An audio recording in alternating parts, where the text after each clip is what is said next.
கல்வாரி சபையின் நமஸ்கார ஆராதனையோடு இணைந்து கொண்டிருக்கும் உங்கள் யாவரைக்கும் இயேசு கிறிஸ்துவின் இனிய நாமத்தினாலே எங்களுடைய அன்பின் வாழ்த்துக்களை நாங்கள் தெரிவித்துக் கொள்கிறோம்.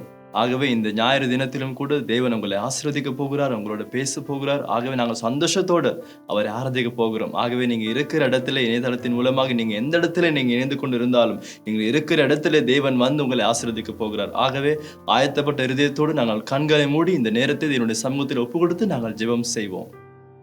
அன்பின் பரலோக தகப்பனே, நாங்கள் உமக்கு நன்றி செலுத்துகிறோம். இந்த அருமையான சந்தர்ப்பத்துக்காக, அருமையான நாளுக்காக உமக்கு சோஸ்திரம் ஆண்டவரே. அப்பா, இந்த நேரத்திலும் கூட இணையதளத்தின் மூலமாக இணைந்து கொண்டிருக்கும் ஒவ்வொரு சகோதரருக்காகவும் ஒவ்வொரு சகோதரிகளுக்காகவும் நான் ஜெபிக்கிறேன். இயேசு கிறிஸ்துவின் நாமத்தினால் ஒவ்வொருவரையும் கர்த்தர் ஆசீர்வதிக்கும்படியாக ஜெபிக்கிறேன். இந்த வேலை முழுவதிலுமாக உம்முடைய கரம் அவர்களோடு கூட இருக்கட்டும். நமஸ்காரத்தில் இணைந்து கொள்கிற ஒவ்வொருவரையும் கர்த்தர் ஆசீர்வதிங்க ஆண்டவரே. உமக்கு நமஸ்கரிக்கிற இருதயத்தை அவர்களுக்கு தரும்படியாக நான் ஜெபிக்கிறேன். வேத பகுதியில் நான் ஒப்பு கொடுக்கிறேன். இயேசு சுவாமி, அப்பா, உம்முடைய வார்த்தையின் மூலமாக நீர் பேசுங்க. நீர் அவருடைய இருதயங்களை கர்த்தர் தொடும்படியாக நான் இயேசுவின் நாமத்தினால ஜெபிக்கிறேன், ஜீவனுள்ள நல்ல பிதாவே. ஆமென், ஆமென். நமஸ்கார குழுவோடு சேர்ந்து நாங்கள் தேவனை ஆராதிப்போம்.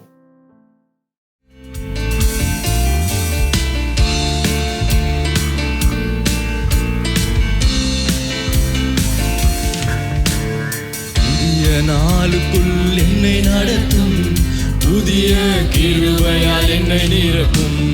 புதிய நாளுக்குள் என்னை நடத்தும், புதிய கிருபையால் என்னை நிரப்பும். புது கிருபை தாரும் தேவா, புது வேலனை தாரும் தேவா. புது கிருபை தாரும் தேவா, புது வேலனை தாரும் தேவா. புதிய நாளுக்குள் என்னை நடத்தும், புதிய கிருபையால் என்னை நிரப்பும். புதிய நாளுக்குள் என்னை நடத்தும், புதிய கிருபையால் என்னை நிரப்பும். ஆரம்பம் மாற்றமானாலும் முடிவு சம்பூர்ணமாய். ஆரம்பம் மாற்றமானாலும் முடிவு சம்பூர்ணமாய். குறைவுகள் நிறைவாகட்டும், எல்லா குறைவுகள் நிறைவாகட்டும். வறட்சி செழிப்பாகட்டும், என் வறட்சி செழிப்பாகட்டும். புது கிருபை தாரும் தேவா, புது வேலனை தாரும் தேவா. புது கிருபை தாரும் தேவா, புது வேலனை தாரும் தேவா. புதிய நாளுக்குள் என்னை நடத்தும், புதிய கிருபையா என்னை நிரப்பும். புதிய நாளுக்குள் என்னை நடத்தும், புதிய கிருபையா. வெட்கத்திற்கு பதிலாக, வெட்கத்திற்கு பதிலாக நன்மை தாரும் தேவா. வெட்கத்திற்கு பதிலாக இரட்டிப்பு நன்மை தாரும் தேவா. கண்ணீருக்கு பதிலாக, இந்த கண்ணீருக்கு பதிலாக களிப்பை தாரும் தேவா. ஆனந்த களிப்பை தாரும். புது கிருபை, புது கிருபை தாரும் தேவா. புது வேலனை தாரும் தேவா. புது கிருபை தாரும் தேவா. புது வேலனை தாரும் தேவா. புதிய நாளுக்குள் என்னை நடத்தும், புதிய கிருபையா என்னை நிரப்பும். புதிய நாளுக்குள் என்னை நடத்தும், புதிய கிருபையா என்னை நிரப்பும். சவால்கள் சந்தித்திட இன்று உலகத்தை ஜெயம் எடுத்த. சவால்கள் சந்தித்திட இன்று உலகத்தை ஜெயம் எடுத்த. உறவுகள் சீர் பொருந்த, குடும்ப உறவுகள் சீர் பொருந்த. சமாதானம் நான் பெற்றிட, மனது சமாதானம் நான் பெற்றிட.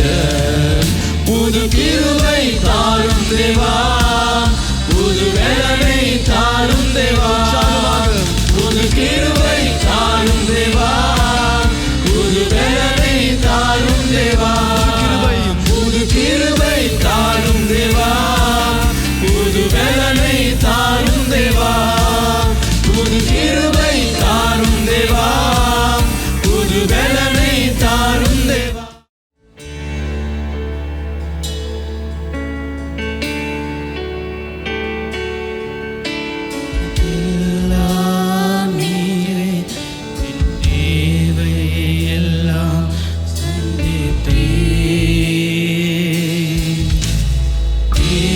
யெகோவாயிரே, எனக்கெல்லாம் நீரே, என் தேவை எல்லாம் சந்திப்பீர். என் எதிர்பார்ப்புக்கு மேலாக செய்பவரே, என் ஜெபங்கள் அனைத்திற்கும் பதில் தருவீரே. எதிர்பார்ப்புக்கு மேலாக செய்பவரே, என் ஜெபங்கள் அனைத்திற்கும் பதில் தருவீரே. யெகோவாயிரே, எனக்கெல்லாம் நீரே, என் தேவை எல்லாம் சந்திப்பீர். யெகோவாயிரே, எனக்கெல்லாம் நீரே, என் தேவை எல்லாம் சந்திப்பீர். ஒவ்வொரு நாளும் அதிசயமாக போஷித்தீரே, தலை குனிந்த இடங்களில் எல்லாம் உயர்த்தி நீரே. ஒவ்வொரு நாளும் அதிசயமாக போஷித்தீரே, தலை குனிந்த இடங்களில் எல்லாம் உயர்த்தி நீரே. யெகோவாயிரே, எனக்கெல்லாம் நீரே, என் தேவை எல்லாம் சந்திப்பீர். யெகோவாயிரே, எனக்கெல்லாம் நீரே, என் தேவை எல்லாம் சந்திப்பீர். ஆராதனை ஆராதனை ஆராதனை உமக்கே. விசுவாசத்தோடு சொல்லுவோமா? ஆராதனை ஆராதனை ஆராதனை உமக்கே. ஆராதனை ஆராதனை ஆராதனை ஆராதனை உமக்கே. ஆராதனை அப்பா, நாங்கள் உமக்கு நன்றி செலுத்துகிறோம் ஆண்டவரே. பரிசுத்தமுள்ள தகப்பனே, தலை குனிந்த இடங்கள் எல்லாம் எங்களை உயர்த்தினவர் நீர் அல்லவா ஆண்டவரே. கண்ணீரின் பாதைகளோடு இருந்தவர் நீர் அல்லவா சுவாமி. எல்லாம் கண்ணீரும் துருத்திலே சேர்த்து வைத்ததுக்காக நாங்கள் உமக்கு நன்றி செலுத்துகிறோம் ஆண்டவரே. அருமையான பாதையிலே யாரும் இல்லை என்று நினைத்த நாட்கள் அநேகம் உண்டு. ஆனால் கர்த்தரோ நீர் பாதுகாத்து ஆண்டவரே, நாங்கள் உடைந்திராதபடி, நாங்கள் மறைந்து போகாதபடி உம்முடைய கண்களை கண்டன சுவாமி. மனிதனுடைய கண்களை பார்க்காத நேரத்தில் எல்லாம் உம்முடைய கண்கள் எங்கள் மீது தயவாக பார்த்தன.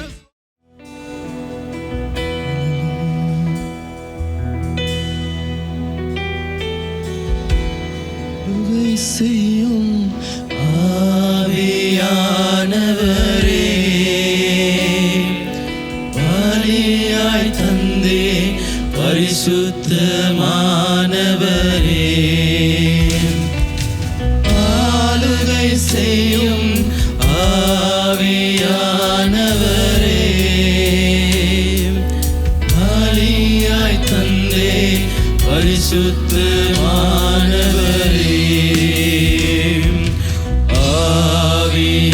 ஆவியானவரே, என் ஆற்றலானவரே,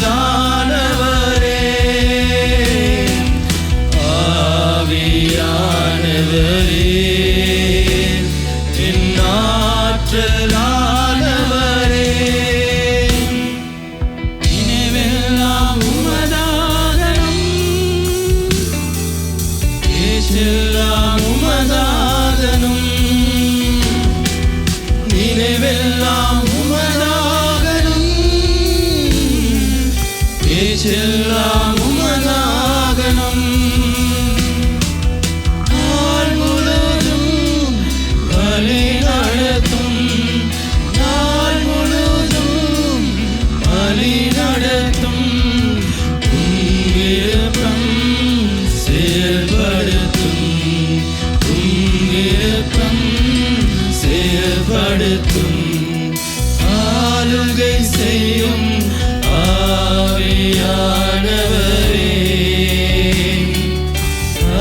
பலியாய் தந்தே பரிசுத்தமானவரே, ஆளுகை செய்யும் ஆவியானவரே, பலியாய் தந்தே பரிசுத்தமானவரே,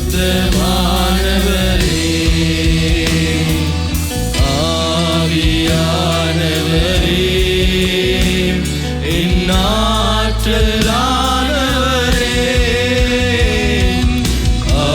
ஆவியானவரே, இந்நாற்றலானவரே, புதிதாக்கும் பரிசுத்தரே, புது படைப்பாய் மாற்றும் ஐயா, புதிதாக்கும் பரிசுத்தரே, புது படைப்பாய் மாற்றும் ஐயா, உடைத்து விடும் உருவாக்கும், உடைத்து விடும் உருவாக்கும், அன்படுத்தும் பயன்படுத்தும், அன்படுத்தும் பயன்படுத்தும், ஆளுகை செய்யும் ஆவியானவரே, பலியாய் தந்தே பரிசுத்தமானவரே, ஆளுகை செய்யும் ஆவியானவரே, பலியாய் தந்தே பரிசுத்தமானவரே, ஆவியானவரே, ஆவியானவரே, இந்நாற்றலானவரே, ஆவியானவரே,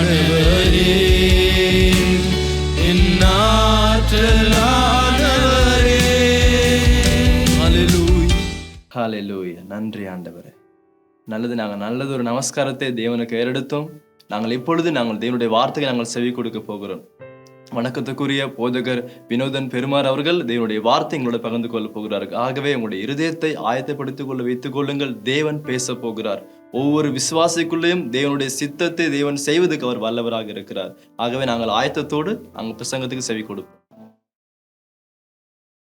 2025 வருஷத்தில் முதல் மாதத்தில் முதலாவது ராபோஜன ஆராதனைக்கு வந்திருக்கிற உங்கள் ஒவ்வொருவரையும் ஆண்டவராகிய இயேசுவின் நாமத்தில் அன்போடும் கௌரவத்தோடும் வரவேற்கிறோம். ஆண்டவருக்கு ஸ்தோத்திரம். புது வருஷத்துக்காக ஆமேன். எத்தனை பேர் சொல்ல முடியும்? ஆமேன். புது வருஷம் ஏன் ஆண்டவர் நமக்கு கொடுக்கணும்? இல்லை, நான் பிரசங்கம் பண்ண போறோடைய தலைப்பு புது வருஷம் இல்லாட்டி என்ன ஆகும்? வருஷத்துல 365 நாள் இருக்குது. அது முடிஞ்ச பிறகு புது வருஷம்னு நம்ம ஆரம்பிக்கிறோம். மாதத்துல 30 நாள் இருக்குது. அது முடிஞ்ச பிறகு புது நாளாக புது மாதமாக ஆரம்பிக்கிறோம். வாரத்துல 7 நாள் இருக்குது. 7 நாளும் முடிச்சுட்டு ஒரு வாரத்துல புதிய நாள் ஞாயிற்றுக்கிழமைக்கு பிறகு ஆரம்பிக்கிறோம். ஒரு நாள்ல 24 மணித்தியாலம் இருக்குது. அந்த 24 மணித்தியாலம் முடிச்சுட்டு காலையில புதிதாக ஆரம்பிக்கிறோம். ஏன் இப்படி ஒரு புது வருஷம்? ஏன் ஒரு புது மாதம்? ஏன் ஒரு புது வாரம்? ஏன் ஒரு புதிய நாள் அப்படின்னு நீங்க கேள்வி கேட்டிருக்கீங்களா? இப்படி இல்லைன்னா நம்ம பிளாஸ்ட் ஆயிருப்போம், வெடிச்சிருப்போம். ஊழியக்காரனா இருந்தாலும் சரி, விசுவாசியா இருந்தாலும் சரி, மனிதர்களாகிய நம்ம அத்தனை பேருக்கும் புதுப்பித்தல் தேவை. புதிதாக்கப்படுற உணர்வு நமக்கு தேவை. எல்லாவற்றையும் மாற்றிக்கொண்டு அடுத்தடுத்த கட்டத்துக்கு போவதுக்கு நம்முடைய உள் உணர்வுகள், நம்முடைய எமோஷனல் லைஃப், நம்முடைய உணர்வு சம்பந்தப்பட்டதான வாழ்க்கையில ஒரு புத்துணர்ச்சி தேவை என்பதற்காக ஆண்டவர் நமக்குள்ள என்ன செய்யறார்னா புதிய வருஷங்களை தந்து வாழ்த்தாதவங்களோட வாழ்த்த, பேசாதவங்களோட பேச, கட்டி பிடிக்க, முத்தம் கொடுக்க, ஒருவர் சந்தோஷப்படுத்த, பழசெல்லாம் மறக்க, புதுசா ஒரு வாழ்க்கை வாழ்றதுக்கு ஆண்டவர் கொடுக்கிற ஹோப், ஒரு நம்பிக்கையில முன்னோக்கி செல்ல ஒவ்வொரு காலத்தையும் ஆண்டவர் நமக்கு தருகிறார். ஆமீன் சொல்லுவோமா? ஆகவே இந்த வருஷத்தை ஆண்டவர் நமக்கு ஏன் தந்தார்? எத்தனையோ பேர் டிசம்பர் மாதம் 31ஆம் தேதி ஆகும் போதும் இறந்து போயிட்டாங்களே. ஆனா கர்த்தர் என்ன இந்த வருஷத்துல ஏன் வச்சிருக்கிறார்? ஆண்டவர் இந்த வருஷத்துல, புது வருஷத்துல கல்வாரி சபைக்கு சொல்லப்பட்டதான செய்தி தலைப்பு, இந்த வருஷத்துல ஒவ்வொரு விசுவாசியும் ஒரு ஊழியன், ஒவ்வொரு வீடும் ஒரு சபை. Every believer a minister, every home a church. இதான் சபையுடைய தரிசனம். இந்த தரிசனத்துல தான் நம்ம எல்லாரும் பயணிக்க போகிறோம். நான் நினைக்கிறேன் டிசம்பர் மாதம் வரும்போது இந்த வருஷத்துல நாங்க சாட்சி சொல்ல போகிறோம். மெய்யாகவே எத்தனையோ வருஷம் மாறாத என் வாழ்க்கை நல்லா மாறி இருக்கு, மாறாத என் குடும்பம் மாறி இருக்கு. என் சபையில குறிப்பிட்ட நாட்களாக சில காரியங்கள்ல ஒரே நம்பர்ஸோட போராடிக்கிட்டு இருந்தோம். அதெல்லாம் டபுள் ட்ரிபிளா மாறுறது நாங்க பார்த்துக்கிட்டு இருக்கோம். அதுக்கு ஆண்டவர் இந்த வருஷத்துல நமக்கு கொடுக்கிறதான தலைப்பை நம்ம இந்த காலை வேளையிலே புரிஞ்சு கொள்ள வேண்டும். இந்த காலை வேளையில நான் உங்களோடு பேச போகிறது காலையில பாஸ்டர் லோகான் சிங்கள சபையிலே பேசினதான அதே செய்தியோடு இந்த காலை வேளையிலே நான் உங்களோடு பேச போகிறேன். அவர் சிங்கள சபையை முடிச்சு அதுக்கு பின்பாக தலைவர்களுக்கான கூட்டம் நடத்துறபடியா என்னிடத்தை சொல்ல கேட்டுக்கொண்டபடியா இந்த காலை வேளையில இந்த வார்த்தை மூலமாக ஆண்டவர் நம்மளை ஆசீர்வதிப்பாராக. இந்த நாளுக்குரியதான தலைப்புக்கு போவதற்கு முன்பாக புது வருஷத்துல வராதவர்கள் அல்லது வந்தவர்கள் மீண்டும் ஞாபகப்படுத்திக் கொள்வதற்காக போதகர் நம்ம இடத்துல ஆரம்பிக்கும் போது, இந்த வருஷத்தை ஆரம்பிக்கும் போது நமக்கு காண்பிச்சு கொடுத்ததான தலைப்புடைய ஆதாரம் யோவான் புத்தகத்துல 6வது அதிகாரத்துல அங்க 5000 பேர் இருக்கிறார்கள். இந்த இடத்துல ஒரு பெரிய தேவை இருந்தது. அதை சந்திக்க முடியுமான்னு பிலிப்பிட கேட்கும் போது, எப்படி ஆண்டவர் சொல்றாரு, அது எப்படி முடியும், இவ்வளவு பெரிய கிரவுட் இருக்குதுல்ல, கொஞ்சம் கொஞ்சம் கொடுத்தாலே தாங்காது அப்படின்னு சொல்லும் போது ஆண்டவருக்கு தெரியும், சோதிப்பதற்காக இதை கேட்டார்னு பைபிள் சொல்லுது. ஆனா அந்திரேயா ஹென்ரு கண்டுபிடிச்சார், ஒரு பையன் இருந்தான். அந்த பையனிடத்துல 2 மீனும் 5 அப்பமும் இருந்துச்சு. இந்த காலவேளையிலே வேத ஆதாரமாக எபேசியர் புத்தகத்துல 2வது அதிகாரத்தை 10வது வசனத்தையே நாங்க தொடர்ந்து வச்சுக்கொள்ள போகிறோம். திருப்பிக் கொள்ளுங்க. எல்லாம் ஊழியத்துக்காக, ஊழியம் பெறுவதற்காக காத்திருக்கும் போது இந்த சிறுவன் மாத்திரம் ஊழியம் செய்வதற்கு முன் வந்தார். எல்லாரும் ஏதாவது கிடைக்குமா என இயேசு சுவாமிக்கு பின்னுக்கு போனாலே ஏதாவது அற்புதம் செய்வார், அதிசயம் செய்வார், அற்புதமான காரியங்களை பார்க்கலாம், என்டர்டைன்மெண்ட் வாங்கிட்டு இருக்கும், ஜொலிக்கும், உற்சாகம் அடையும், ஆச்சரியப்படுவோம், கை தட்டுவாங்க, ஆர்ப்பரிப்பாங்க. அப்படியாப்பட்டதான சூழ்நிலை இருக்கும்போது எல்லாரும் ஏதாவது இப்பொழுது பெறணுங்கிறதான நிலைப்புல இருக்கும்போது இந்த பையன், யங் பாய், அந்த சின்ன பையன் என்ன செஞ்சானா, அவன் மாத்திரம் ஊழியம் செய்வதற்கு முன் வந்தான், இருக்கிறத கொடுத்தான். அவன்கிட்ட இருந்ததான காரியம் நமக்கு தெரியும், 2 மீனும் 5 அப்பமும். அவனுக்கு இருந்தவைகள் முக்கியமானவைகள் அல்ல, அவனிடத்தில் இருக்கும் பொருள் போதுமானதாக இருக்குல்ல. 5000 பேர் ஆண்கள் மட்டும் 2 மீனாலையும் 5 அப்பத்தாலையும் இவ்வளவு பெரிய போஷிப்பை பெற முடியாது. ஆனா அந்த சிறுவன், ஒரு சிறுவனின் ஊழிய விருப்பத்தின் காரணமாக வேதாகமத்தில் ஒரு பெரிய அற்புதத்துக்கு வாசல் திறக்கப்பட்டது. பெரிய ஒரு அற்புதம் இந்த பூமியில நடந்துச்சு. ஆண்டவர் இயேசு சுவாமி இருக்கும்போது 5000 ஆண்கள் மாத்திரம் சாப்பிட்டு மிகுதி பெற அளவுக்கு. அப்புறம் பெண்கள் எவ்வளவு இருந்தாங்க, சின்ன பிள்ளைகள் எவ்வளவு இருந்தாங்க நமக்கு தெரியாது. எவரேஜா பாப்பமா இருந்தாலும் கட்டாயம் பெண்கள்ங்கிறவங்க மீட்டிங்ல இருப்பாங்க. நம்முடைய மீட்டிங்லயே பெண்கள் அதிகமா இருப்பாங்களாம் தான், இயேசுவின் மீட்டிங்ல அதிகமா அவங்க தான் இருப்பாங்க. பிள்ளைகள் கட்டாயம் இருப்பாங்க. குறைஞ்சது நம்ம சொல்லலாம் 10,000 12,000 கிட்ட இருந்திருப்பாங்க. அத்தனை பேரும் சாப்பிட்டு மிகுதி எடுக்கப்பட்டதை வேஸ்ட் பண்ணல, அதை சேர்த்து வைக்க சொன்னார். அதுக்கு காரணம் அவ்வளோ பெரிய காரியம் நடக்க ஒரு சிறுவனுடைய முன்னெடுப்பு. ஊழியம் செய்வதற்காக, சேவை செய்வதற்காக அவன் வந்ததான அந்த முன்னெடுப்பு ஒளித்து கொள்ளாமல், தன்னை மறைத்து கொள்ளாமல் முன் வந்ததுனால பைபிள்ல ஒரு பெரிய அற்புதம் நடப்பதற்கு அவன் வாசலை திறந்தான். அதை வேதாகமும் பதிவு செய்யும்.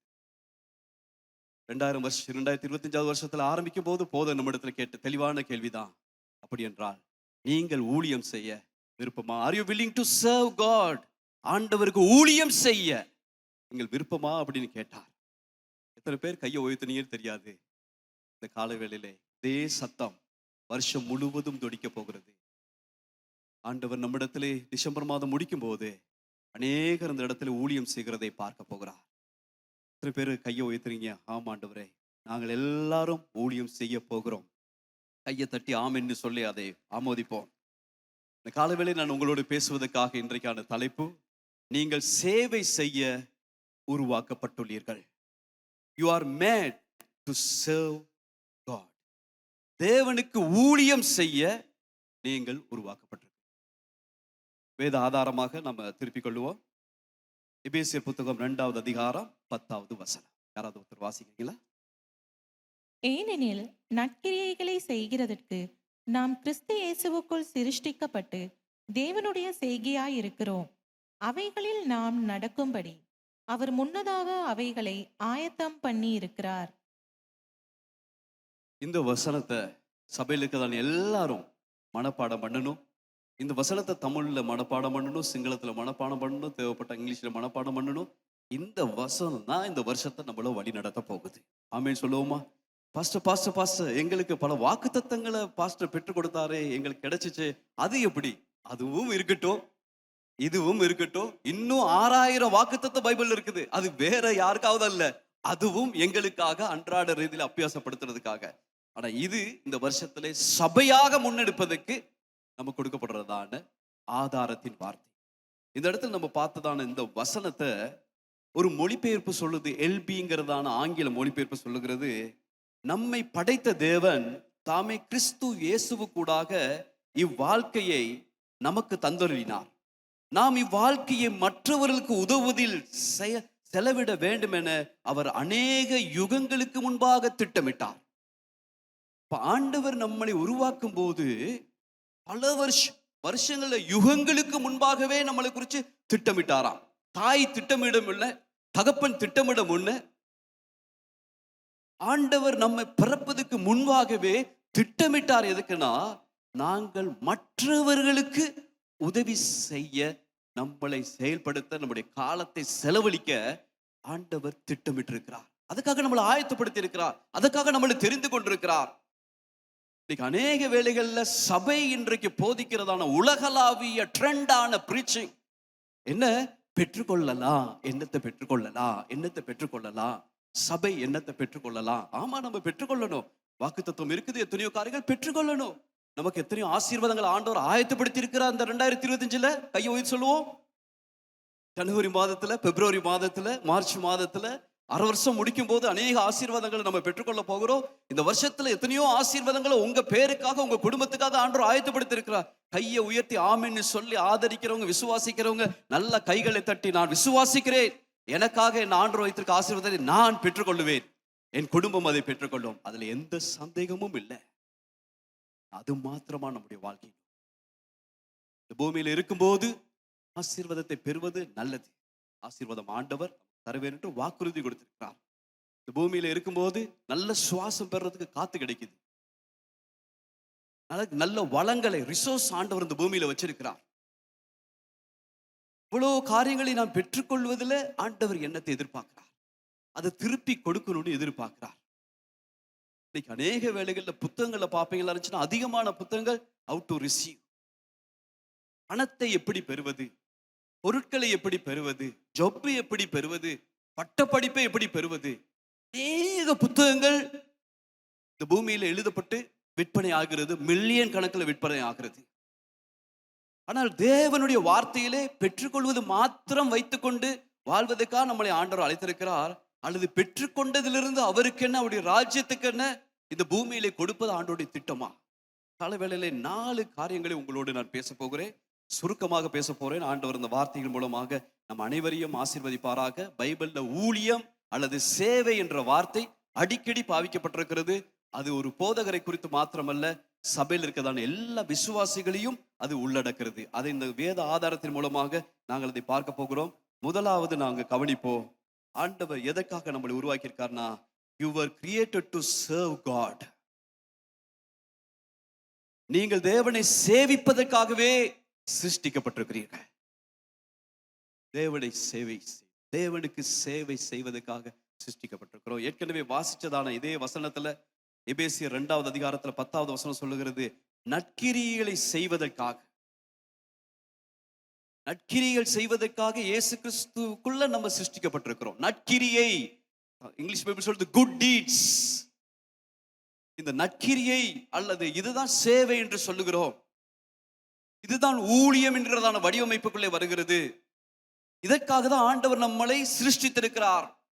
ஏதோ நான் பெற்றுக்கொண்டு எல்லாருக்கும் மத்தியிலும் உயர்ந்தவனாக இருக்க வேண்டும், சூப்பர் மேனா இருக்கணும், எல்லாரும் பார்த்து இப்படி இருக்கிறான்னு ஆச்சரியப்பட்டு நம்முடைய வாழ்க்கையை அப்படியே அடக்கம் செய்வதற்காக அல்ல, மற்றவர்களுக்கு ஒரு பெரிய பிளஸ்ஸிங்காக மாறணுங்கிறதுக்காக, மற்றவர்களுக்காக ஆண்டவர் நம்மளை சிருஷ்டித்திருக்கிறார். இதை நீங்க பாப்பீங்களா? அந்த வேதத்துல எரேமியா புத்தகம் 1வது அதிகாரத்துல 5வது வசனத்தை நீங்க வாசிக்கும் போது இதை நீங்க பார்க்கலாம். நான் உன்னை தாயின் வயிற்றில் உருவாக்கும் முன்னே உன்னை அறிந்தேன். நீ கர்ப்பத்திலிருந்து வெளிப்படும் முன்னே நான் உன்னை பரிசுத்தம் பண்ணி உன்னை ஜாதிகளுக்கு தீர்க்கதரிசியாக கட்டளையிட்டேன் என்று சொன்னார். ஆண்டவர் எரேமியாவை பார்த்து சொல்றார், நீ தாயின் கர்ப்பத்திலே உருவாக முன்னே, உருவாகின பிறகுதான் டாக்டருக்கு தெரியும், உருவாகின பிறகுதான் அப்பாவுக்கு தெரியும், உருவாகின பிறகுதான் அம்மாவுக்கு தெரியும். கொஞ்ச காலம் பிறகு ஸ்கேன் பண்ணி பார்ப்போம். நம்ம பார்க்க முன்னுக்கே ஆண்டவர் பார்த்தாரா நம்மளை. ஆமென். நம்ம திட்டமிட முன்பாக ஆண்டவர் நம்மளை குறித்து திட்டமிட்டு இருக்கிறாராம். எப்படியாப்பட்டதான தேவனை நாங்கள் ஆராதிக்கிறோம். இதுதான் அவருக்கு பெயர் உண்டு, சர்வஞானி, எல்லாம் அறிந்தவர். நம் பிறப்பதற்கு முன்பாகவே நம்மளை அறிந்தவர், நம் பிறப்பதற்கு முன்பாகவே நம்மளை குறித்து திட்டமிட்டவர். எவ்வளவு திட்டமாக ஆண்டவர் நம்மளை நடத்துகிறார். காலவெளியில நம்மளை யோசிப்போம், இந்த வருஷமும் அந்த காரியம் இந்த காரியம் இந்த காரியம்லாம் செஞ்சு வாழ்க்கை இந்த வருஷத்தை முடிக்கணும்ட்டு. ஆனா ஆண்டவர் நம்மளை அப்படி முடிப்பதற்காக அல்ல, அதை விட மேலான ஒரு திட்டத்தை வச்சிருக்கிறார். அவரே அதை திட்டமிட்டு இருக்கிறார், அவரே அதை குறித்து சிருஷ்டித்திருக்கிறார்னு இந்த வேத ஆதாரம் நமக்கு சொல்லப்பட்டது. ஆகவே சேவை செய்வதற்காக இந்த கால வேளையிலே எங்களுக்கு ஒரு இருதயம் வேண்டும் என்று ஆண்டவர் அழைப்பு கொடுக்கிறார். சேவைனா நீங்க ஆண்டவருக்கென எதெல்லாம் மற்றவர்களுக்காக செய்றீங்களோ அது எல்லாம் ஊழியத்துல உள்ளடங்குது. பாஸ்டர் ஆண்டவருக்குன்னு செய்யறது எப்படி இப்படி மனிதர்களுக்கு செய்யறது வந்து ஆண்டவருக்கு செய்யறோம்னு அர்த்தம். இதுதான் இந்த வேதாகம். இந்த வேதாகம், பரிசுத்த வேதாகம் நமக்கு காண்பிச்சு கொடுக்குது. மனிதர்களுக்காக, மற்றவர்களுக்காக எதெல்லாம் உதவியாக நாங்கள் செய்கிறோமோ, சேவையாக செய்கிறோமோ அது எல்லாம் ஊழியத்திலே உள்ளடங்குகிறது என்று வேதம் சொல்லுகிறது. அதனால காலைவெல்ல கையை நல்லா உயர்த்தி சொல்லுவோம், நான் சிருஷ்டிக்கப்பட்டுள்ளேன். எல்லாரும் நல்லா கையை கொண்டு வந்தவங்க மாத்திரம் நல்லா கையை உயர்த்துங்க. கை கொண்டு வரவங்க பயவெல்லாம் நீங்க கையை வச்சு கொள்ளலாம். கை இருந்ததுன்னு வைக்க, கை கொண்டதுக்கு மாத்திரம் நான் சொல்லுவோம், நான் சிருஷ்டிக்கப்பட்டுள்ளேன் அவருக்கு சேவை செய்வதற்காக. ஆமீன் சொல்லுவோமா? ஆண்டவர் அதற்காக தான் நம்மளை உருவாக்கி இருக்கிறார். நம்மளை ஏதோ வாழ்ந்து இந்த வாழ்க்கையில எல்லா ஆசீர்வாதங்களை அனுபவிச்சு நம்முடைய வாழ்க்கையை முடிப்பதற்காக அல்ல. இந்த பூமியில ஒரு வித்தியாசத்தை நம்ம கொண்டு வரணும். இந்த பூமியில ஒரு காரியத்தை குறித்து ஆண்டவர் நோக்கத்தோட நம்மளை வச்சிருக்கிறார். அதை செய்யாம நம்முடைய பயணத்தை முடிக்க கூடாது. இயேசு சுவாமி இந்த பூமியில இருக்கும்போது கடைசி ஜெபம்னு சொன்னார், நீர் எதை எனக்கு செய்யும்படியாக சொன்னீரோ அதை நான் செய்து முடித்தேன். நம்மளும் மூச்சு போகும்போது சொல்லணும், பாலை ஊத்துங்க. அவன் சின்னவனை பார்க்கணும், பெரியவனை பார்க்கணும், பணத்தை பார்க்கணும், செக்கை பார்க்கணும், வீட்டு என்ன சொல்றது வெல்த்தை பார்க்கணும், டௌரிய பார்க்கணும், வேற ஏதாவது என்ன சொல்றது உயிர்ல பார்க்கணும்னு சொல்லக்கூடாது. உயிர் போறதுக்கு முன்னுக்கு நம்ம உயிரும் சொல்லணும், ஆண்டவரே இந்த பூமியிலே நீர் என்னை அனுப்பினீர், நீர் எதை செய்யும்படியாக என்னை அனுப்பினீரோ அதை நான் செய்து முடித்தேன் ஆண்டவரே. அந்த ஆத்துமாதான் இளைப்பாறுதலுக்குள்ள போகும். அந்த ஆத்துமாதான் ஆண்டவருடைய சமூகத்துல சந்தோஷப்படும். அந்த ஆத்மாவை குறிச்சுதான் ஆண்டவருடைய உள்ளம் மகிமைப்படும். இந்த காலவெளியில முதலாவது நீங்களும் நானும் தெரிஞ்சு கொள்ள வேண்டியதான சத்தியம், நாங்க உருவாக்கப்பட்டிருக்கிறோம் அவருக்கு சேவை செய்ய. ஆகவே மற்றவர்களுக்காக அடுத்தடுத்த காரியங்களை நம்ம பார்க்கும்போது எப்படியெல்லாம் ஆண்டவர் திட்டமிட்டு செயல்படுறார குறித்து நம்முடைய கண்கள் பார்க்கும்போது நம்முடைய உள்ளத்துல இவ்வளவு நாள் இருந்ததான யோசனைகளை நம்ம மாற்றிக்கொள்ள வேண்டியதாக இருக்கும். ரெண்டாவது நீங்க பாப்பீங்களா இருந்துச்சுன்னா, இந்த விஷயங்களை கவனிக்கும் போது எனக்கு ஞாபகம் வந்துச்சு, ஹோப் மினிஸ்ட்ரின்னு நாங்க செய்கிறோம். சமூகத்துல கிட்டத்தட்ட 1600 பிள்ளைகளுக்காக நம்முடைய அங்க இருக்கிறதான பேலியகோட்டையில இருந்து கட்டுநாயக்க மட்டும் இருக்கிறதான அநேக இடங்கள்ல கிட்டத்தட்ட 72-73 ஸ்டேஷன்ல கிட்ஸ் கிளப்னு சின்ன பிள்ளைகள் கூடுகிறதான காரியம் இருக்குது. ரட்சிக்கப்படாத பிள்ளைகள், ஆண்டவருக்கு அவர்களுக்கு சம்பந்தம் இல்லாத பிள்ளைகளுக்கு ஒவ்வொரு வாரமும் டீச்சர்ஸ் போய் படிச்சு கொடுக்குறாங்க. குட் ஹேபிட்ஸ், நற்கிரியைகளை குறித்து படிச்சு கொடுக்குறாங்க. லைஃப் டிரான்ஸ்ஃபர்மேஷன், வாழ்க்கை மாறணுங்கிறதுக்காக ஆண்டவரை சொல்லாமல் ஆண்டவருடைய அன்பை எடுத்து காண்பிக்கிறாங்க. அவங்களுக்காக டிசம்பர் மாதம் 1ஆம் தேதி ப்ரோக்ராம் செஞ்சோம். அவங்களுடைய பெற்றோரையும் சபைக்குள்ள கொண்டு வந்தோம். ரட்சிக்கப்படாதவர்கள், ஆண்டவருக்கு அறியாதவர்கள், சபைக்கு சம்பந்தம் இல்லாதவர்கள். அவங்களுக்கு தெரியும் இப்படி ஒரு குழு, இப்படி ஒரு சர்ச் எங்க பிள்ளைகளுடைய வாழ்க்கையில நன்மையை சேர்க்க, எங்க குடும்பத்துக்கு நன்மையை சேர்க்க செயல்படுது. அந்த காரியத்தை பார்க்கும்போது அந்த பிள்ளைகள், அந்த குடும்பம் சந்தோஷப்படுமா இருந்தா தேவ திட்டத்தை சபை, கல்வாரி சபை நிறைவேற்றுங்கிறதான பெரிய ஒரு திருப்தியில நம்ம வாழ முடியும். ஆமீன் சொல்லுவோமா? சேவை செய்வதற்காக, அதுக்காக நம்ம பணத்தை கொடுத்தோம், அதுக்காக நம்முடைய பலத்தை கொடுத்தோம். எல்லாவற்றையும் கர்த்தர் நமக்கு பலனை கொடுத்து நம்மளை இந்த வருஷத்துல ஆசீர்வதிப்பார். இரண்டாவது, you are saved to serve God. தேவனை சேவிப்பதற்காகவே நீங்கள் ரட்சிக்கப்பட்டிருக்கிறீர்கள். நீங்கள் சேவை செய்வதால் ரட்சிக்கப்படவில்லை. கவனிச்சு கொள்ளுங்க, நீங்கள் சேவை செய்வதால் ரட்சிக்கப்படவில்லை, சேவை செய்வதற்காகவே ரட்சிக்கப்பட்டிருக்கிறீர்கள்.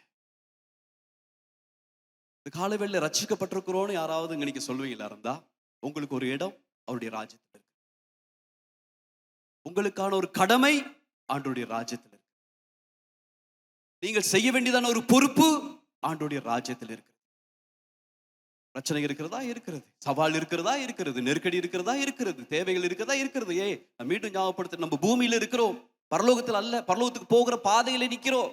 இவைகளுக்கு மத்தியிலே ஆண்டவர் என்னை ரட்சித்திருக்கிறார் என்றால் ஒரு நோக்கம் இருக்கா, அவருக்கு நான் சேவை செய்ய வேண்டும். நீங்கள் பெற்றுக்கொண்டதான ரட்சிப்பு சாதாரண ரட்சிப்பு அல்ல. பக்கத்துல பார்த்து பெற்றுக்கதான இந்த செல்வேஷன் ரட்சிப்பு கெலவிமை சாதாரணமானது அல்ல. உயிரை கொடுத்து பெற்றுக் கொடுத்து, கையை கொடுத்தவங்க கை பக்கத்துல பார்த்து சொல்லுங்க, இந்த ரட்சிப்பு சாதாரணமானது அல்ல. உயிர், இயேசுவின் உயிர், நம்மளை உருவாக்கினவருடைய உயிர் இந்த பூமியில வந்து நமக்கு வரப்போகிறதான குட் ஃப்ரைடேல பெரிய வெள்ளியில ஞாபகப்படுத்த உயிரை கொடுத்ததை, உயிரை கொடுத்து இந்த ரட்சிப்பை பெற்றுக் கொடுத்திருக்கா. அப்ப அதுக்கு பெருமதி இருக்குதா இல்லையா? பெருமதி தாராளமா இருக்கு. ஆகவே இவ்வளவாக ஆண்டவர் நமக்கு செஞ்சிருக்க, ஆண்டவர் நம்மிடத்துல என்ன எதிர்பார்க்கிறார்னா, ஆண்டவர் நம்மிடத்துல அவருக்காக நாங்க பயன்பட எங்களுடைய வாழ்க்கையை நம்ம கொடுக்கணும், நம்முடைய சரீரத்தை அவருக்கு என்ன கொடுக்கணும்னு அவர் எதிர்பார்க்கிறார். நம்ம ரட்சிக்கப்பட்டிருக்கதான இந்த ரட்சிப்புக்கு பெரிய பெருமதி இருக்குது.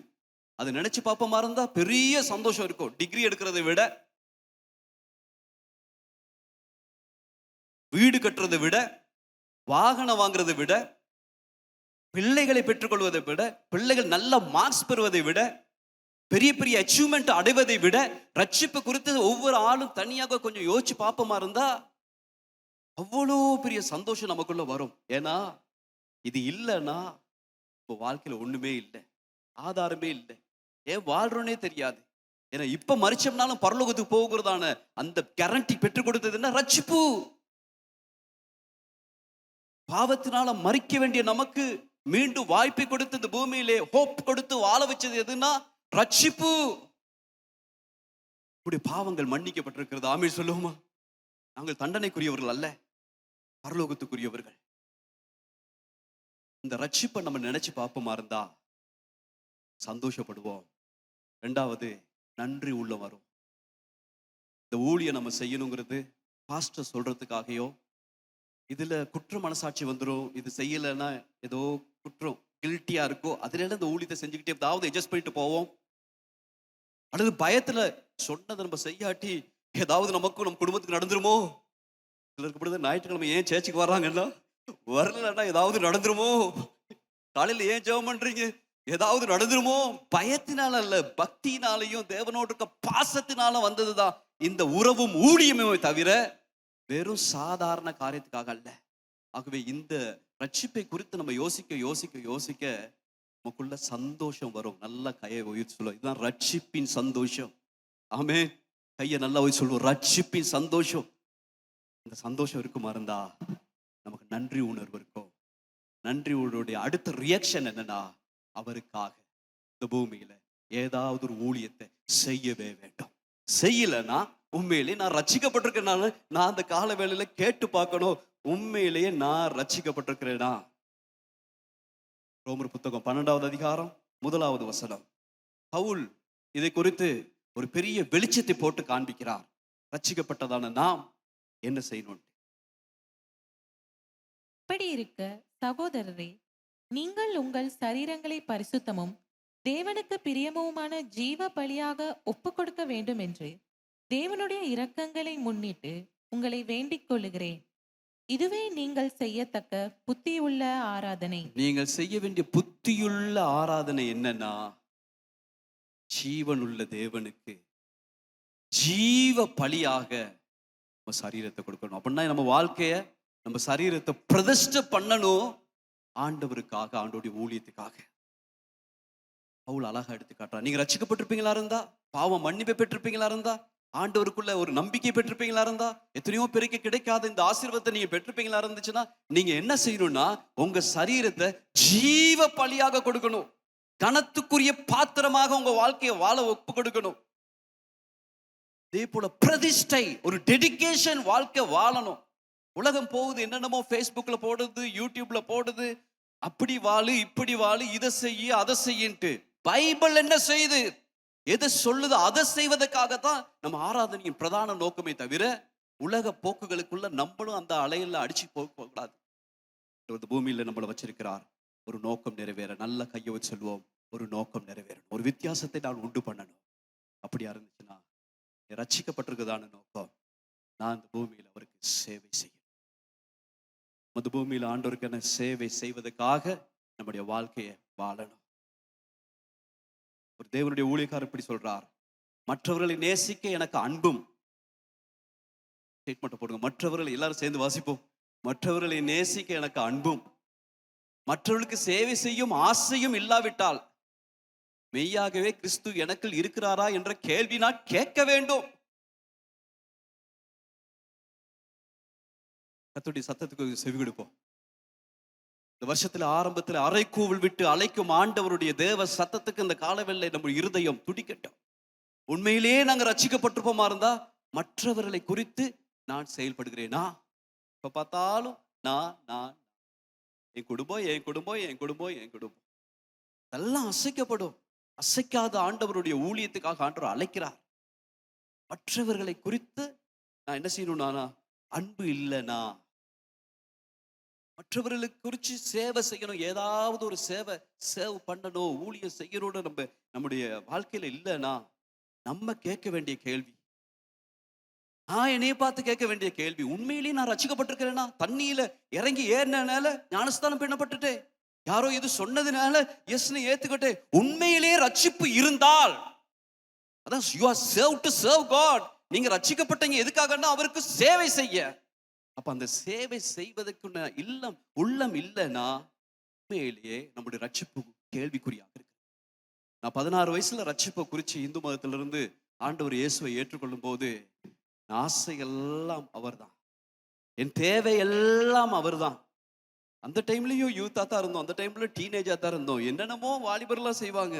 ஆனா ஏன் ஆசை, ஏன் பற்றுதல், மற்றவர்களுக்கு இயேசு, மற்றவர்களுக்கு ஆண்டோடைய அன்பை எடுத்து சொல்லணும், ஏதாவது ஒரு ஊழியம் செய்யணும், நாக்காளி சரி தொடச்சு போடணும். இங்கிலீஷ் சபையில இருக்கும்போது எனக்கு ஞாபகம் இருக்கு, எல்லாரும் வர்றதுக்கு முன்னுக்கு இங்கிலீஷ் சபையுடைய ஆராதனைக்குரியதான எல்லா சேரும் நான் கிளீன் பண்ணிட்டு பின்னுக்கு வந்திருப்பேன். பல மணித்தியாலும் தூரம் நடந்து போவோம். எவ்வளவு தூரம் போறதா இருந்தாலும் எஸ் ரெடி, ரட்சிப்பு இருக்குது, ரட்சிப்பு பெற்றவர்களுக்கு இது அடையாளம். ஆண்டவருக்காக வாழணும், ஆண்டவருக்காக ஊழியம் செய்யணும், சேவை செய்யணும். இந்த காலவேளையில நம்மையே நம்ம ஆராய்ச்சி பார்ப்போம். இன்னைக்கு கிறிஸ்தவ உலகத்துல இருக்கதான ஒரு பெரிய குழப்பம் தான், ஊழியம்னா அது பாஸ்டர்ல செய்யணும், ஃபுல் டைம் ஒர்க்கர்ஸ் இருக்காங்க இல்லையா, முழு நேர ஊழியர்கள்னு நேர்ந்து விட்டு ஆடுகளை போல இருக்காங்க இல்லையா, அவங்க தான் அதுக்காக இருக்கணும். இது நம்ம தேவையில்லை. ஆனா பைபிள் என்ன பேசுதுன்னா, சேவை, சர்வ், மினிஸ்ட்ரி, ஊழியம், இது ரெண்டுமே கிறிஸ்தவர்களாகிய எல்லாரும் செய்ய வேண்டியது. அப்படின்னா என்ன அர்த்தம்? நம்ம எல்லாருமே ஊழியக்காரர்கள். ஆமீன் சொல்லுவோமா? நம்ம எல்லாரும் ஊழியக்காரர்கள். ஆக இந்த காலவேளையிலே ஆண்டவருடைய வார்த்தைக்கு நாங்கள் இந்த காலவேளை செவி கொடுத்து கீழ்ப்படிய அர்ப்பணிப்போம். ஆண்டவரே, காலவேளை ரட்சிக்கப்பட்ட நான் மற்றவர்கள் ஆசீர்வாதமா இருக்கணுங்கிறதுக்காக தான் நான் ரட்சிக்கப்பட்டேன். சொல்லுப்பா, சொல்லுங்க. கையை கொண்டு வந்துருப்பீங்களா தான் சொல்லுங்க. பேசக்கூடிய ஆளா இருந்தா ஊமை இல்லைன்னா நீங்க பேசுங்க. நான் ஆசீர்வதிக்கப்பட்ட காரணம் சொல்லுங்க, விட மாட்டேன். நான் ஆசீர்வதிக்கப்பட்ட காரணம் மற்றவர்களுக்கு ஆசீர்வாதமா இருக்க. ஒரு மோதிரம் போட்டிருந்தாலும் 2-3 மோதிரம் போடுறதுக்கு இல்லை. ஒரு கார் வாங்கியிருக்காலும் 4-5 கார் வாங்கி வைக்கிறதுக்காக இல்லை. ஒரு வீடு கட்டினாலும் 4-5 வீடு கட்டிக்கிட்டு ஆண்டவர் என்னை எப்படி ஆசீர்வச்சிருக்கிறாரு கொஞ்சம் பாருங்க பிரதர். மற்றவனை பார்த்து கில்ட்டி உண்டாக்குறதுக்கு இல்லை, கொடுத்துருப்பாரா அந்த கர்த்தருக்கு ஸ்தோத்திரம். ஆனா அது மட்டும் இல்லை நம்முடைய நோக்கம், ஆசீர்வதிக்கப்பட்டதோட நோக்கம் மற்றவங்களுக்கு ஒரு பிளெஸ்ஸிங்கா நம்ம மாறணும்.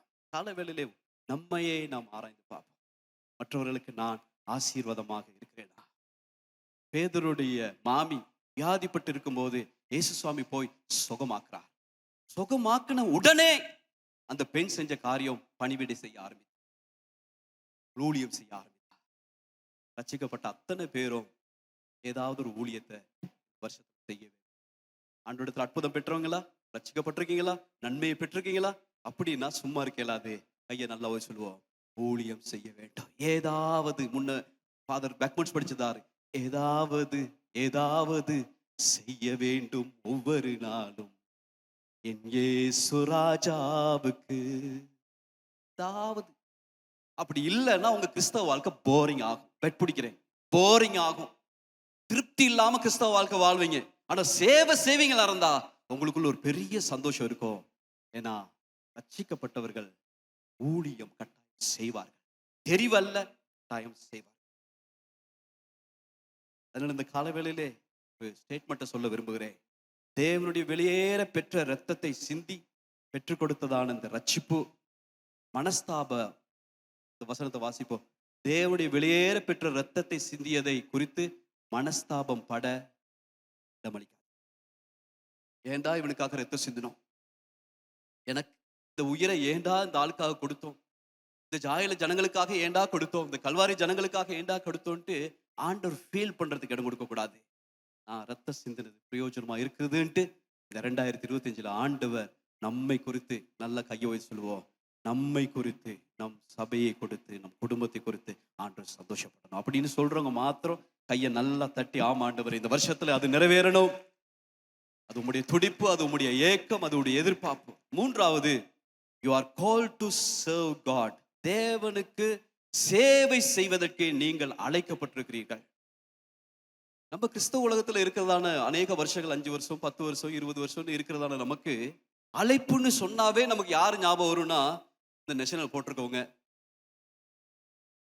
இல்லாட்டி அந்த மாதிரி ட்ரெஸ், குறிப்பிட்ட ஒரு ட்ரெஸ்ஸை உடுத்திருக்கதான சிஸ்டம் பாருங்க, இல்லாட்டி முழு நேரமா நேர்ந்து விட்டுருக்கதான ஆடுகளை போல இருக்கதான முழு நேர ஊழியக்காரவங்க, நன்ஸ்ன்னு சொல்லுவோம் என் கத்தோலிக்கத்துல சிஸ்டம் பாருங்க, அவங்க மிஷனரிக மாறுங்க, அவங்க தான் அழைப்பு பெற்றவர்கள். இல்ல 1 பேதுரு 2:9 சொல்றது, நம்ம எல்லாரும் புதிய ஏற்பாட்டின்படி நம்ம எல்லாரும் ஊழியக்காரர்கள், நம்ம எல்லாரும் அழைக்கப்பட்டும் இருக்கிறோம். இந்த வசனத்தை நீங்க எழுதி வீட்டுல போயிட்டு வாசிங்க. 1 பேதுரு 2 அதிகாரம் 9வது வசனம் அதை தான் சொல்லும். ஒவ்வொரு கிறிஸ்தவனும் சேவை செய்ய அழைக்கப்பட்டிருக்கிறார்.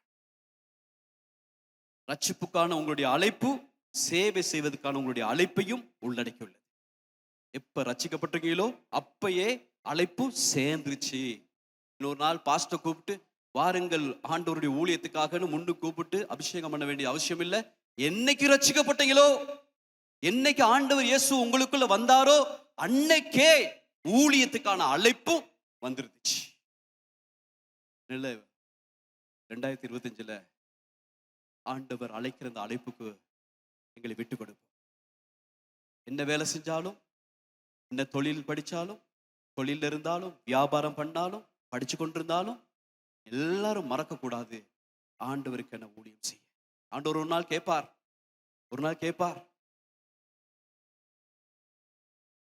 இதெல்லாம் உனக்கு கொடுத்தனே, பாதுகாத்தனே, எத்தனை ஆபத்துல இருந்து. பைபிள் சொல்றது ஐஸ்வர்யத்தை சம்பாதிக்கிறதான பலனை கொடுக்கிறாருன்னு அங்க உபாகம் புத்தகத்துல 8வது அதிகாரத்தை சொல்லி இருக்குது. இவ்வளவுலாம் நான் கொடுத்தேனே, உனக்கு எவ்வளவு திறமை, டேலண்ட்ஸ், எவ்வளோ எபிலிட்டிஸ், எவ்வளவு திறமைகளை நான் கொடுத்திருக்கேன், உனக்கு எவ்வளவு ஆசீர்வாதங்கள்லாம் கொடுத்திருக்கேன், இதெல்லாம் வச்சுக்கிட்டு நீனே வாழ்ந்து உன்னோடையே மண்ணுக்கு புதைக்கிறதுக்காக வச்சே இல்ல. ஆண்டவர் கேட்பார், உனக்கு நான் கொடுத்தனே, நீ எனக்கு என்ன செய்தாய். ஃப்ரைடே டைம்ல பாடுறது தானே, உனக்காக நான் மரித்தேனே, எனக்காக நீ என்ன செய்தாய் சொல்லணும். ஆண்டவர் உமக்காக சேவை செய்தே. ஆண்டவர் சபையாகிய சபை குடும்பத்திலே, சரீரமாகிய சபை குடும்பத்திலே இணையும்படி அழைப்பு கொடுக்கிறார். 2025 வருஷம் சபையோடு இணைங்க. சபையை விட்டு தூரம் போகாதீங்க, சபை தரிசனத்தை விட்டு போகாதீங்க, சபையுடைய வழிமுறைகளை விட்டு உங்களுக்கு இஷ்டமான எஜெண்டாவுக்கு போகாதீங்க. இந்த சபையுடைய பராமரிப்பு தான், இந்த சபையில தான் என்னுடைய அங்கத்துவம் இருக்குதுன்னா, இந்த சபைக்கு தான் நான் தொடர்ந்து வர்றேன்னா, இந்த சபை தான் என்னை வழிநடத்துனா, இதோடைய தரிசனத்துக்கு ஜாயின் பண்ணுங்க. வாழ்க்கையே சபை மாத்தி அமைக்கும். உங்க வாழ்க்கைக்கு பெருமதியை குறைக்காது. உங்க வாழ்க்கையுடைய பெருமதியையும் அர்த்தத்தையும் நோக்கத்தையும் திட்டத்தையும் தெளிவாக காண்பிச்சு தேவ நோக்கத்துக்கு நேராக இந்த சபை கொண்டு போவதில்லை, இந்த சந்தேகம்.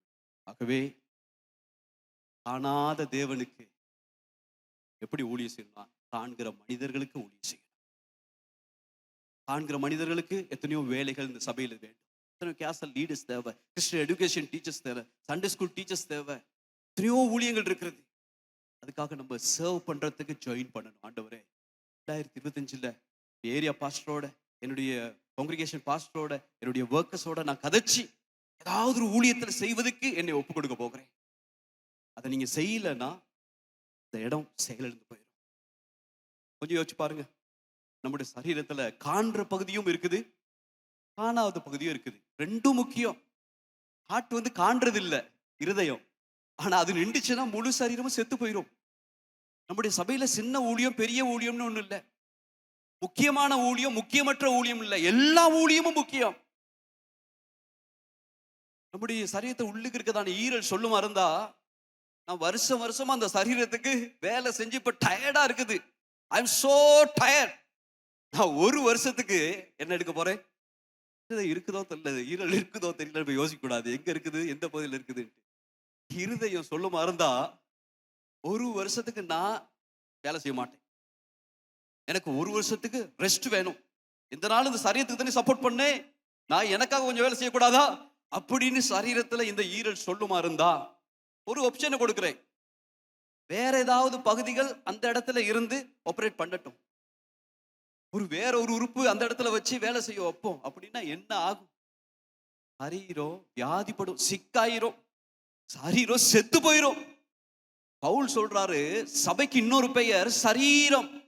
சரீரமாகிய சபை நல்லா வேலை செய்யணுமா இருந்தா எல்லா அவயவங்களும் முக்கியம்.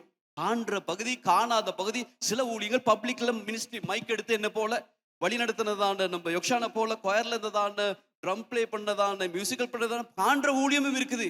திரைக்கு பின்னாக காணாத எத்தனையோ பெரிய ஊழியங்களும் இருக்குது. எது முக்கியம்? இதா அதான்? ரெண்டும் தேவனுக்கு முக்கியம். சரீரத்துல வெளியில காண்ற பகுதியும் இருக்குது, காணாமல் செயல்படுறதான முக்கியமான பகுதிகள் இருக்குது. இது எல்லாம் சரியா செயல்பட்டா சபையாகிய சரீரம் ஆரோக்கியம் உள்ளதாக இருக்கும், ஆசீர்வாதம் உள்ளதாக இருக்கும், நன்மைய உணரும், பார்க்கும் பாக்கியம் கிடைக்கும். இன்னைக்கு என்ன துக்கம்னா, இன்னைக்கு இருக்கிறதான எத்தனையோ சேவை செய்ய மனமில்லாத விசுவாசிகளின் நிமித்தமாக சபை செத்து போய் கொண்டிருக்குது. உலகளாவிய சபை சேவை செய்ய மனம் இல்லை. பெற்றுக்கொள்றதை ரிசீவ் ரிசீவ் ரிசீவ் ரிசீவ், நான் கொடுக்கலாம், ரிலீஸ் பண்ணலாம் அப்படின்னு யோசிக்கிற சபை இல்லாதனால உலகளாவிய சபை செத்து போய்கொண்டிருக்கிறது. வெளியில நின்று பார்வையாளர்களாக மாத்திரம் இருப்பதினாலே சபை கஷ்டப்படுது. சபை சரீரம் நன்றாக செயல்பட வேணும்னா கொஞ்சம் யோசிச்சு பாருங்க. நம்ம சரீரம் நல்லா வேலை செய்யுமா இருந்தா நல்லா மைண்ட் வேலை செய்யும், நல்லா ஓடலாம், நல்லா இருக்கலாம், நல்லா கம்ஃபர்டபுளா இருக்கிறோம். கொஞ்சம் அப்படி இப்படின்னு சொல்றோம், நம்ம ரொம்ப சோர்வாகிறோம், ரொம்ப டல் ஆகிறோம், இந்த அந்தாண்டு இருக்கும், எப்படா உயிர் போகுமோ தெரியாது.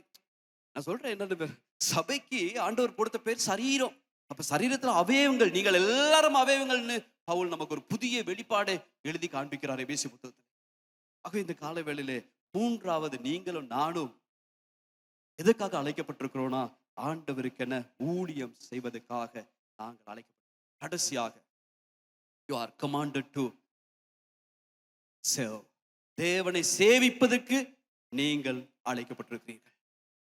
இந்த விஷயத்துல ஆண்டவர் தெளிவா காண்பிக்கிறார். என்னன்னா, இந்த புத்தகத்தை நீங்க வாசிப்பீங்களா இருந்தா, உங்களுடைய மனோபாவம் என்னுடைய மனோபாவத்தை போல இருக்கணும்னு சொல்றார். ஆண்டவர் சொல்றார், என்னுடைய ஆட்டிடியூட் எப்படி இருக்குதோ அதே போலதான் உங்களுடைய ஆட்டிடியூட் இருக்கணும். என்னுடைய ஆக்கால்பை எப்படி இருக்குதோ அதே போலதான் உங்களுடைய ஆக்கால்பை இருக்கணும். எதுல நீங்க வாசிப்பீங்களா அந்த மத்தேயு புத்தகத்துல 20வது அதிகாரம் 28வது வசனம் சொல்றது, ஆண்டவர் அங்க சொல்லியிருக்காரு, நான் ஊழியம் பெறுவதற்காக வரல. மேசியா உலக ரட்சகர், உலகத்துக்கு மீட்பை கொடுக்க வந்த தெய்வமே பார்த்து சொல்றார், ஊழியம் பெறுறதுக்காக நான் வரல, ரிசீவ் பண்றதுக்காக வரல, சர்வ் பண்ண, சேவை செய்வதற்காக, உயிரை கொடுப்பதற்காக, ஜீவனை கொடுப்பதற்காக வந்தேன். அப்படியா இருந்துச்சுன்னா இதை விட ஒரு புதிய வெளிப்பாடோட நான் உங்களுக்கு காண்பிச்சு கொடுக்க வேண்டிய அவசியம் இல்லை. ஆண்டவருடைய துடிப்போ, ஆண்டவருக்காக ஒரு பாஸ்டரோ, ஒரு மிஷனரியோ, ஒரு ஃபுல் டைம் ஒர்க்கரோ மாத்திரம் இந்த வேலையை செய்யலாது. ராஜ்யத்துல உறுப்பா இருக்கிற, ஆட்சா இருக்கிற எல்லாரும் கையை நல்லா போய் சொல்வோம், எல்லாரும் ஆண்டவருக்காக இந்த வருஷத்துல செயல், ஆண்டவருக்காக நாங்கள் செயல்பட வேண்டும். தெரேசா சொல்லும் போது சொன்னார், பரிசுத்தம் புன்முறுவலோடு தேவனுடைய சேவையை செய்வதை உள்ளடக்கிய சுத்த வாழ்க்கைங்கிறது வெள்ளை உடுப்பு உடுத்திட்டு வர்றதோ ராப்போஜன பந்தியில பங்கெடுக்கிறதோ மாத்திரம் அல்ல பரிசுத்தம். பரிசுத்தம்னா என்னது? புன்முறுவலோடு, ஸ்மைலோடு, உரைச்சுக்கிட்டு இல்லை, சிரிச்சுக்கிட்டு சந்தோஷமா தேவனுக்காக மற்றவர்களுக்கு ஊழியம் செய்வது. உலகத்துல போற்றப்படக்கூடிய ஒரு மிஷனரி தான் அன்னை தெரேசா. புன்முறுவலோடு இருப்பாங்க. ஏழைகளுக்கு சேவை செய்ய, ஏழைகளுக்கு சேவை செய்யும் போது அது யாருக்கு செய்கிறதுன்னு பைபிள் சொல்லுதுன்னா, ஏழைகளுக்குன்னா தேவை உள்ளவர்களுக்கு, கஷ்டத்தில் இருக்கிறவர்களுக்கு, பல விதத்திலும் பாதிக்கப்பட்டவர்களுக்கு நாங்க சேவை செய்யும் போது யாருக்கு செய்யறோம்னா தேவனுக்கு செய்யறோம்னு ஆண்டவர் சொல்றார்.